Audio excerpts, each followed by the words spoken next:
So welcome back to this new video everyone. In this video I will be discussing about the most searched topic on YouTube, जो कि रहता है कि overall खर्चा कितना आता है या फिर टोटल कितने एक्सपेंसेस लगते हैं if you want to study in Canada.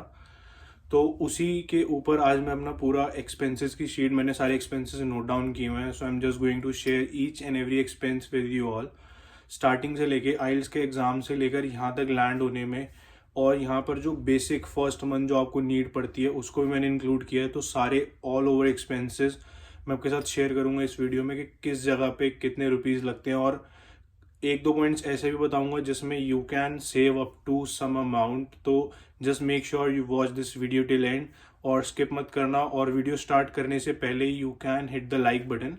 And मैंने एक और डेटा देखा था यूट्यूब पर कि जो मेरी वीडियोस हैं वो मोस्टली जो लोग देख रहे हैं they are not subscribing to the channel.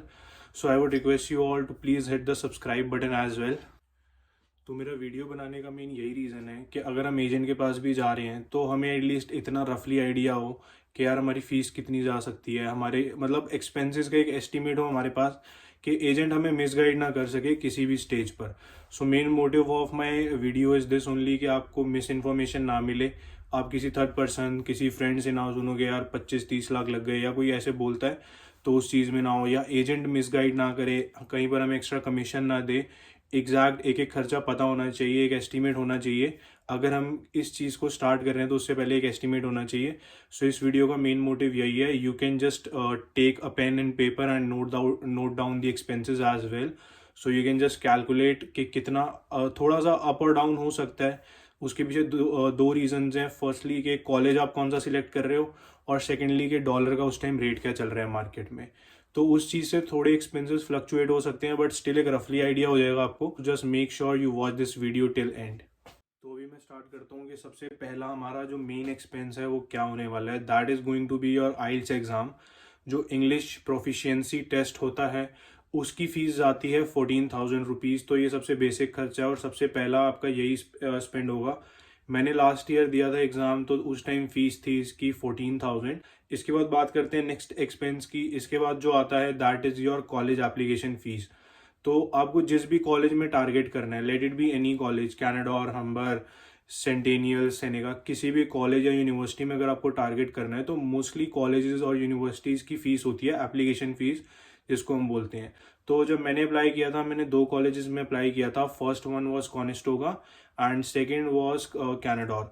तो लकीली उस टाइम जो दोनों कॉलेजेस की फ़ीस थी देवर $100 फॉर ईच कॉलेज। तो एक कॉलेज की $100 मतलब उस टाइम 6,000 रुपये लगे थे ट्रांजैक्शन चार्ज वगैरह मिलाकर। तो 12,000 रुपये टोटल दो कॉलेज की मेरी एप्लीकेशन फ़ीस थी। और इस एक्सपेंस को थोड़ा कंट्रोल करने के लिए या सेव अप करने के लिए मैं एक सजेशन दूंगा कि एजेंट जब भी आपके बिहाफ पे अप्लाई कर रहा है, एजेंट को जस्ट अप्लाई करना है। उससे पहले आई वुड सजेस्ट यू कि आप अपने एक माइंड सेटअप कर लो कि आपको कौन से कोर्स के लिए एनरोल करना है और कौन से कॉलेज को टारगेट करना है। जैसे मेरा था बिजनेस रिलेटेड कोर्स और मैंने दो ही कॉलेजेस टारगेट किए थे। उसमें ये फ़ायदा है कि मतलब एजेंट का बेसिकली ऐसा रहता है दैट वो आपके बिहाफ पे 6 कॉलेजेस में अप्लाई कर देगा। एजेंट को पैसे पे नहीं करने, उनको एप्लीकेशन फीस आपके कार्ड से पे करनी है। तो वही डिफरेंस वहाँ पर आ गया कि 36,000 वहाँ लगते अगर मैं 6 कॉलेजेस में अप्लाई करता। और अगर आप थोड़ी सी प्लानिंग के साथ चलोगे, अगर आप लिमिटेड कॉलेजेस चूज कर रहे हो और सही टाइम से अप्लाई कर रहे हो, तो उसमें ऑफर लेटर भी जल्दी आ जाता है। तो उसमें हमें खाली एक दो या तीन मैक्सिमम कॉलेजेस में अप्लाई करना चाहिए। मतलब 18 से 20,000 रुपये उस चीज़ के खर्चे मान लेने चाहिए।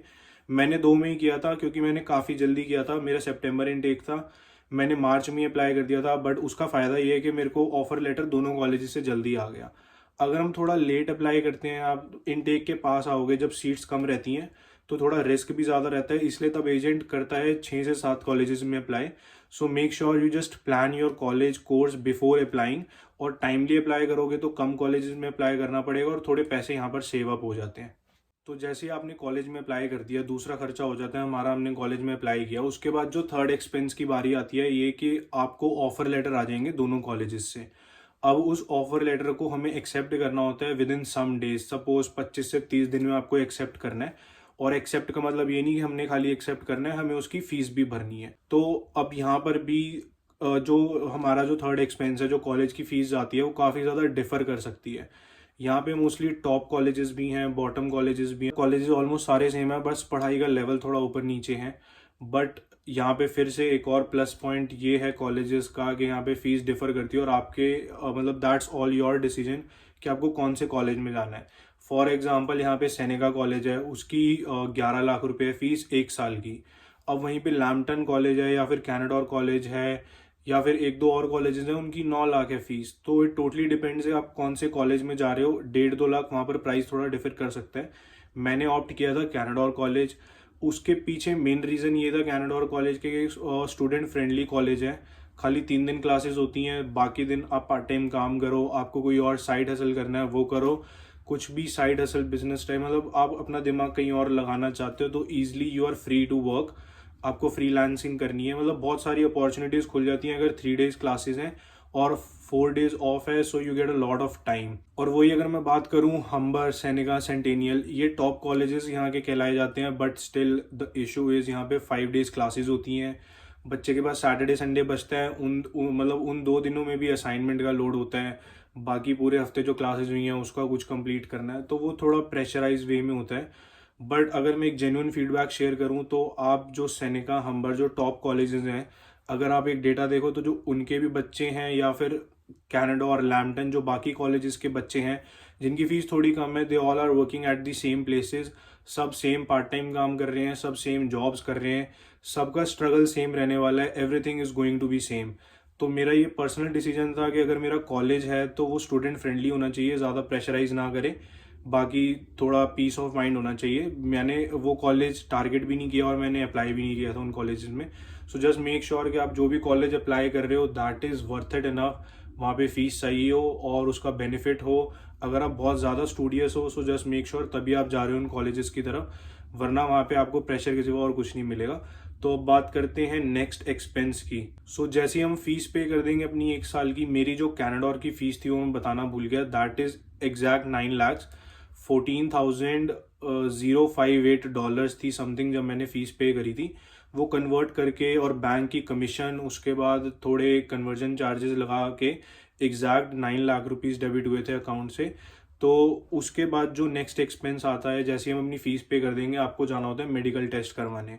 तो मेडिकल टेस्ट की अपॉइंटमेंट खुद लेनी होती है, एजेंट आपको नंबर्स दे देगा, मेडिकल टेस्ट की अपॉइंटमेंट लेनी है, उसमें कोई फ्लक्चुएशन नहीं है, प्राइजेस सेम रहते हैं, वही थोड़ा इंक्रीज होते रहते हैं इन्फ्लेशन के साथ हर साल। जब मैंने दी थी लास्ट ईयर तो तब एक्सपेंसेस थे एग्जैक्ट 6300। उसके बाद आता है main next expense, that is GIC। तो यहाँ पे ऑप्शंस होते हैं, आप किसी भी बैंक में GIC खुलवाओ, दैट ऑल डिपेंड, मतलब एक स्कॉशिया और एक आएगा CIBC है या दूसरा जो भी है, दूसरे का नहीं पता, बट मैंने स्कॉशिया बैंक में GIC खुलवाई थी। एंड उसकी जो होती है, यू हैव टू पे फिक्स्ड अमाउंट, $10,200 फिक्स्ड होते हैं आपको पे करने, कैनेडियन डॉलर्स। अब वो जो भी मार्केट का रेट चल रहा है डॉलर का उसके हिसाब से फ्लक्चुएट होते हैं। बट यहाँ पे एक टिप देना चाहूँगा कि अगर आप जा रहे हो स्कॉशिया बैंक या किसी भी बैंक की GIC के लिए, तो इसमें प्रोसेस क्या होता है, बेसिकली जो आपका पर्सनल बैंक है आप उसमें फंड्स डिपॉजिट करोगे, वो आपके उस फंड्स को आगे आपके जो GIC का बैंक अकाउंट है उसमें ट्रांसफ़र करेंगे। तो जिस भी बैंक से आप ट्रांसफ़र करवा रहे हो फंड्स, वहाँ पे जाके आप अच्छे से नेगोशिएट करना। मतलब ऐसा भी हो सकता है वो आपको बोले we will charge you 1.5 rupees for per dollar transaction, मतलब वो $1 भेजने के आपसे ₹1.5 लेंगे। बट आपको क्या करना है, आप उनसे नेगोशिएट करो, कम से कम 2 से 3 बैंक विजिट करो। सो मैं बताता हूँ मेरी एग्जैक्ट कमीशन कितनी लगी थी। जब मुझे लास्ट ईयर एग्जैक्ट ट्रांसफ़र वगैरह करके $1 का रेट पड़ा था 62 रुपीज़। तो मेक श्योर बस उनसे नेगोशिएट करना। बैंक को अगर आप बोलोगे कि मुझे एक्सिस बैंक इतना ज़्यादा मतलब कम पे दे रहा है और आप थोड़े ज़्यादा ले रहे हो रेमिटेंस के चार्जेस, या फिर वो वाला बैंक ऐसे दे रहा है, तो वहाँ पे जो ब्रांच मैनेजर है वो बिल्कुल नेगोशिएट करेगा, क्योंकि ये बहुत बड़ा अमाउंट है और उनके लिए भी और हमारे लिए भी। तो अगर वो थोड़ा सा भी नेगोशिएट कर देंगे, कुछ पैसा भी, तो वो भी जो डिफरेंस आप कैलकुलेट करोगे 15 से 20 हज़ार आप वहाँ पे सेव कर सकते हो आराम से। So just make sure to negotiate and research. 2-3 banks में जाके पूछना, डायरेक्ट एक बैंक से ट्रांसफ़र मत करना। तो जैसी हमारी GIC हम पे ऑफ कर देते हैं, उसके बाद हमारे सारे डॉक्यूमेंट्स रेडी हो जाते हैं। हमारे पास ऑफर लेटर आ गया, हमने ट्यूशन फीस रिसिप्ट आ गई कॉलेज की, उसके बाद जीआईसी, मेडिकल, आइल्स आ गया। ये जब सारे डॉक्यूमेंट्स रेडी हो जाते हैं then we have to lodge our file, मतलब हमें वीज़ा के लिए अप्लाई करना है। तो वो एजेंट ही करता है बेसिकली, बट उसके जो चार्जेस हैं वो हमें देने हैं। तो वीज़ा एप्लीकेशन फ़ीस है जो मेरी गई थी दैट वाज 15,000। ये आई गेस फिक्स्ड रहती है, इसका आई एम नॉट श्योर। तो जैसे आप वीज़ा अप्लाई कर देते हो उसके बाद अगर अप्रूवल आ जाता है, हमारे पास एक रिसिप्ट आ जाती है, रिसिप्ट ठीक है, उसके बाद एक और मैसेज आता है कि हमें अपना पासपोर्ट जो है प्रिंटिंग के लिए भेजना है। अगर वो चीज़ आती है तो दैट्स वेरी गुड, और उसमें जो है पासपोर्ट के प्रिंटिंग चार्जेस लगते हैं 1521 रुपीज़। उसमें क्या होता है बेसिकली, गवर्नमेंट एम्बेसी हमारे घर से पासपोर्ट पिकअप करती है और वो फिर प्रिंटिंग सेंटर जाता है, वहाँ से स्टैम्प लग के वापस हमारे घर पर आता है पासपोर्ट। उसके बाद अगला खर्चा जो है वो सूटकेस का है, कि ये भी डिपेंड करता है, आप सूटकेस भी खुद ही लोगे तो थोड़ा सा एक्सपेंस अच्छा करना चाहिए सूटकेस पे। मैंने जो लिए थे हार्ड शेल सूटकेसेस थे, और सूटकेस आए थे अप्रॉक्स 3600 के। देन उसके बाद मैंने शॉपिंग भी करी थी इंडिया से ही थोड़ी सी, मतलब थोड़े से यूटेंसिल्स या थोड़ा सा और सामान। तो 5000 रुपीज़ उस शॉपिंग के मैंने लिखे हुए हैं एग्जैक्ट। और उसके बाद नेक्स्ट जो बड़ा खर्चा आता है that is your flight ticket. So here also you can save a lot. अब ऐसा है, अगर आप अभी बुक कर रहे हो फ्लाइट की टिकट जस्ट नाउ, और आपको 15-20 दिन बाद की चाहिए, तो वही टिकट आपको कॉस्ट करेगी 1.5 लाख भी हो सकती है, 1 लाख भी हो सकती है, डिपेंडिंग अपॉन अभी मार्केट सिचुएशन क्या चल रही है। क्योंकि अभी जो इनटेक है, जनवरी इनटेक आने वाला है, तो काफ़ी ज़्यादा भीड़ रहती है, तो इस टाइम जो है प्राइजेस बहुत ज़्यादा हाइक्ड होते हैं। तो अगर फ्लाइट के टाइम आपको सेव करना है, जस्ट मेक श्योर कि वो आप एजेंट से नहीं करवा रहे, वो आप खुद बुक कर रहे हो। और दूसरी चीज़, अगर आप एक प्लान्ड वे में बुक कर रहे हो, सपोज मेरा सितंबर इनटेक था, मुझे दिसंबर तक आना था यहाँ पे, क्योंकि मैंने ऑनलाइन लिया फर्स्ट सेमेस्टर। तो मुझे जैसे यहाँ दिसंबर तक आना था, मैंने अक्टूबर में बुकिंग कर दी थी, तो उसने मेरे बहुत ज़्यादा पैसे सेव किए। मेरे जस्ट 70,000 रुपीज़ की टिकट थी, और वही अगर मैं 1 महीना पहले कर रहा हूँ तो वो अबव 1 लाख है टिकट के prices. So just make sure you are like planning and then booking, तो यहाँ पर काफ़ी पैसे सेव हो सकते हैं। देन उसके बाद नेक्स्ट खर्चा इज जो अच्छा खर्चा है दैट इज 80,000 रुपीज़ के मैं अपने साथ वहाँ से कैश लाया था, 1350 कैनेडियन डॉलर्स। अब उसको भी मैंने एज एन एक्सपेंस ही काउंट किया है, क्योंकि यहाँ पर आते ही उसमें से 850 रुपीज़ यहाँ पे मेरा करंट रेंट चला गया। और मतलब 850 में 425 इस मंथ का रेंट है जिस मंथ मैं रह रहा हूँ, और यहाँ पर ऐसा होता है आपको सिक्योरिटी भी देनी होती है 1 महीने की। तो 850 टोटल सिक्योरिटी और रेंट मिला के चला गया। देन उसके बाद $50 की फर्स्ट वीक में ग्रॉसरी ले आया, देन थोड़ी शॉपिंग वगैरह कर करके अभी वो जो है मैंने रखे हुए हैं, अभी $500 बचे हैं, बट स्टिल इतना कैश आप कैरी करो और इसको एज एन एक्सपेंस ही मानो, क्योंकि यहाँ पर आकर you need to buy a lot of things.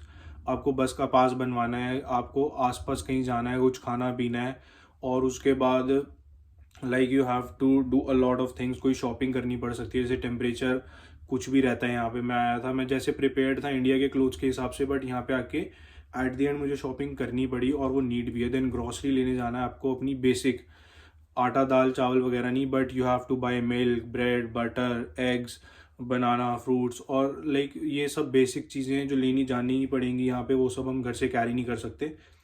तो अभी तक ये सारे टोटल एक्सपेंसेस हो रहे हैं अप्रॉक्स 17,44,848 एग्जैक्ट, जो मैंने लिखे हैं। आप भी कैलकुलेट करोगे तो अप्रॉक्स इतने ही बनेंगे, वो थोड़े से ऊपर नीचे हो सकते हैं। उसके पीछे रीज़न यही होगा, बट मैं जितना बता रहा हूँ वो आपके ऊपर ही जाएंगे एक्सपेंसेस, क्योंकि मैंने यहाँ पर सब कुछ प्लान्ड वे में किया था। मेरा कॉलेज भी सबसे इकोनॉमिकल था, मेरी flight tickets was like already planned, पहले से ही बुक करी थी। देन जीआईसी भी मैंने डॉलर के रेट से, जब मार्केट सही चल रही थी, डाउन था डॉलर रेट, मैंने तब पे किया था, देन नेगोशिएट किया था जीआईसी के टाइम। तो ये जितने भी एक्सपेंसेस हैं मैंने सब जगह बचाए हैं पैसे, ऑलमोस्ट 17,44,000 अप्रॉक्स 1745। तो आप भी make sure you can just plan and book everything. बाकी ये टोटल एक्सपेंसेस हैं, इसके बाद अभी तक कोई एक्सपेंस हुआ नहीं। नेक्स्ट वीडियो में आई विल मेक श्योर कि मैं बना रहा हूँ मेरी यहाँ पे जो मंथली एक्सपेंसेस हैं, मतलब एक मंथ में कितना खर्चा हो गया, उसकी भी मैं वीडियो इसके बाद ज़रूर डालूंगा। And that's all for this video. You can just like this video and subscribe करके ज़रूर जाना। Thanks for watching this video.